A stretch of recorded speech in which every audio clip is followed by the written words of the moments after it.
Here's an optimization and onboarding review for crowdvit. It's an online resume optimization service. So we visit the website, which is actually a .ae extension.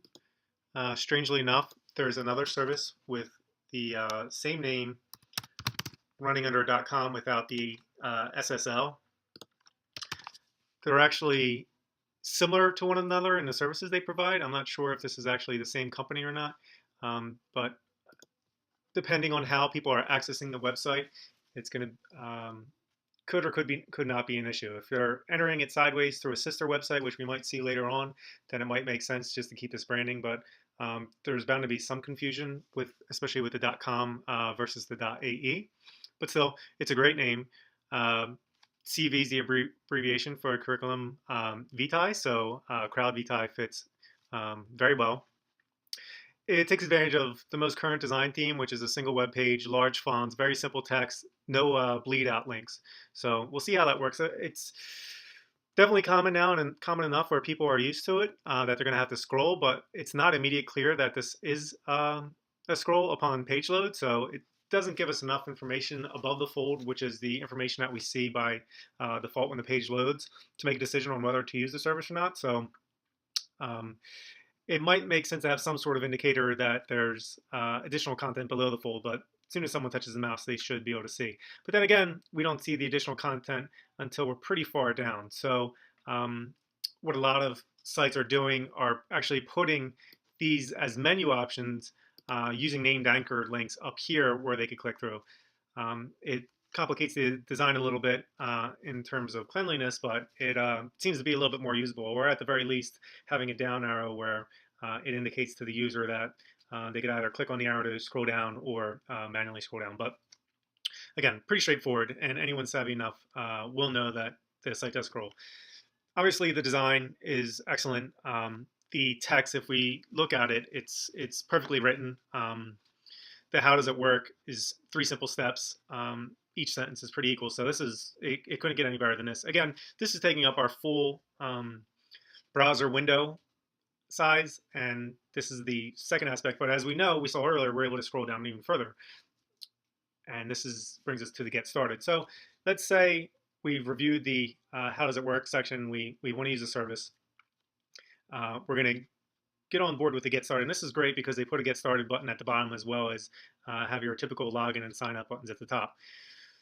The Venture Rocket we'll see is actually one of the new waves of job boards. So it makes sense for them to create a resume curation website. So let's get started. We'll test out their user onboarding flow. So this is great, very simple. Obviously, their target users, their primary social network might be LinkedIn or Facebook, but it also gives you the option of signing up using your name, email address, and simple password. But we have LinkedIn, and we're looking for a job, so we'll go through this way. A pop-up window, it's actually a new tab rather than an inline browser window. If it was my first time visiting the website, it would have asked me to validate using my LinkedIn credentials. Rather than using the full browser window, it might make more sense to do it in a modal inline pop-up.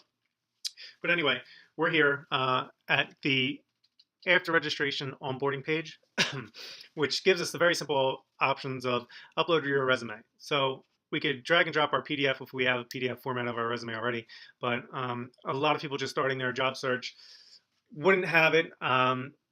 They would likely have it in a Word document file. But on the bottom, we see that there's an option for a LinkedIn resume generator. And I do have a pretty complete LinkedIn profile. So if we were to click this, it brings us to an HTTPS URL, SSL URL that's broken, and it gives me a browser alert. But I understand the risks with it. I trust the URL that I'm looking at. I add the exception. I confirm the security exception. Obviously, this is going to be a sticking point for some users. They're going to bail out of the process. And then finally, when we do get through the accepting the security exception, we get to a 404 not found error. This is not at the crowdvit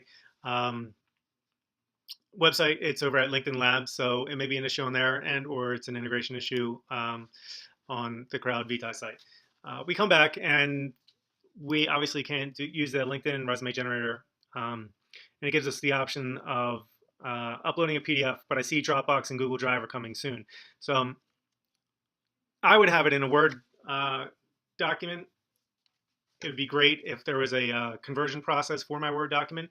There's plenty of server-side Word to PDF conversion tools. A lot of people don't know how to actually convert their PDFs, but perhaps they're not the target audience that this website's looking for. Clicking the upload PDF for some reason is not, okay, maybe a little bit of a lag. We get through to our sample resume PDF, open, and it gives me a confirmation if I want to keep my contact information private. So continue. And that contact alert would be if I wanted to remove my contact information from my resume. I mean, if I'm looking for a job, I'm going to keep it in there, but perhaps there is an issue with some sort of site scraping where people are extracting contact information from the resume itself and using it to spam them, or for whatever other reason. Just strangely enough, it brought me to another person's resume. Before it gave me my confirmation page, I should have thought that the first resume I would have seen would have been my own. But that's fine. That actually takes us to the other half of the website's functionality, which is evaluating and grading someone else's website.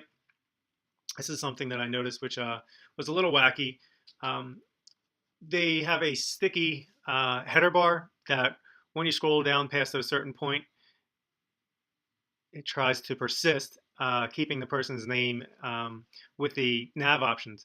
As we could see, we're trying to view the person's mission statement up top, but when we scroll down just the tiniest bit more, it jumps further down, and it's a little bit more difficult to view everything in one continuous flow. Rather than jumping, maybe a slow slide would make sense. Anything that didn't have the document jump further down the page would be improvement here. And this is actually where we see the possibly the real reason for creating this website, which is Launch Rocket. This is a sideways exit to go to the sister site and post your resume that you're looking for a job there. So I think this is a great service, complementary service to add to their primary service, which is really the next generation job board. I'm going to get 10 credits for this feedback. So without really even viewing the resume too closely, I'm going to give it a grade of a B.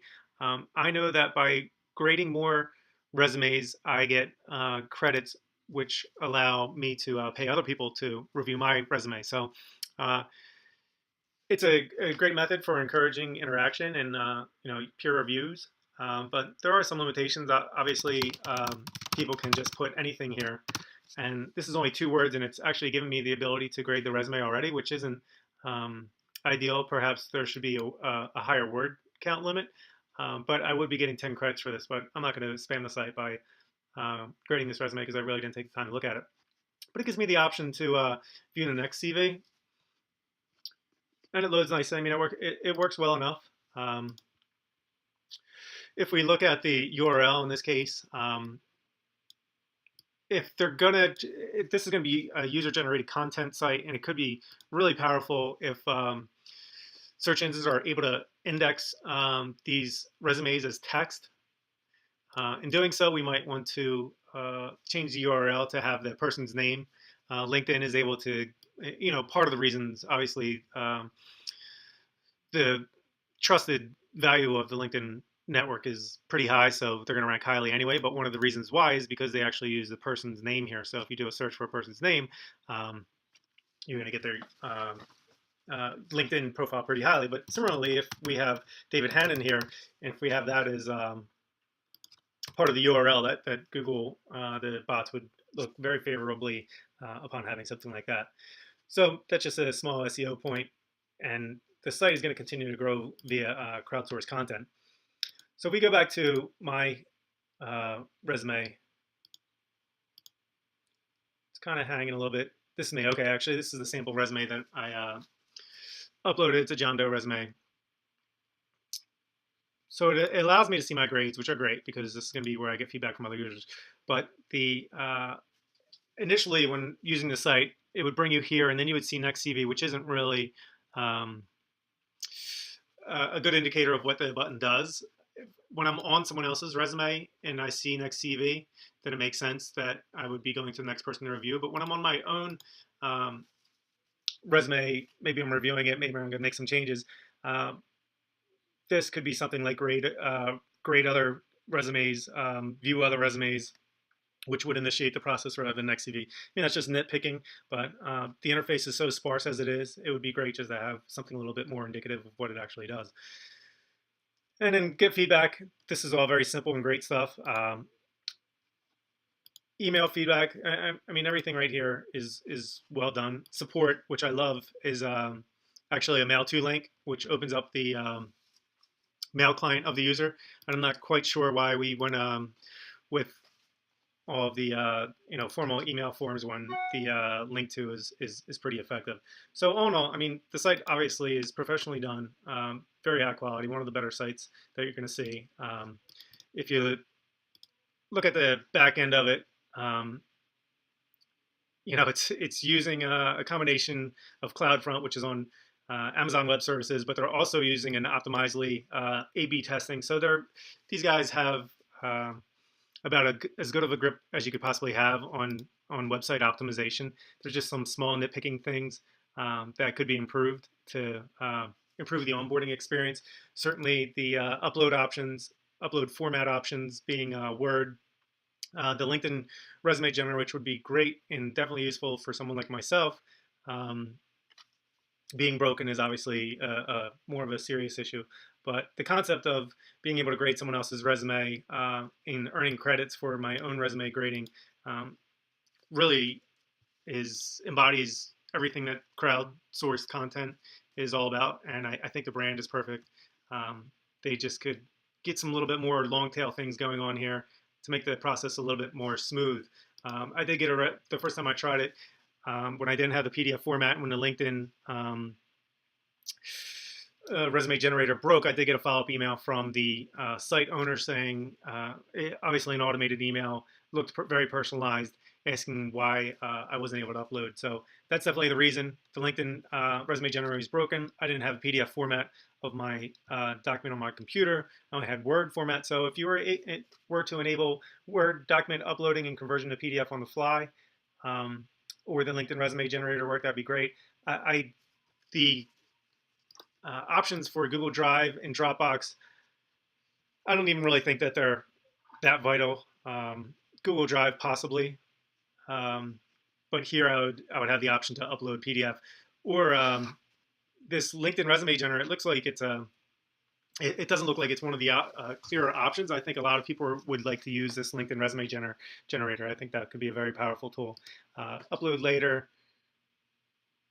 takes us into the grading process. So that might be a little confusing to users, especially being dumped right back into the grading process. But maybe change it to upload later or start grading resumes, something a little bit more clear than upload later, which dumps you into the grading process, which isn't really clear. I think start grading other resumes is probably a better text choice there. And the grade here is great. So all in all, that's the basic onboarding review for crowdvit. Great website, just needs some tweaks to get it perfect. Good luck.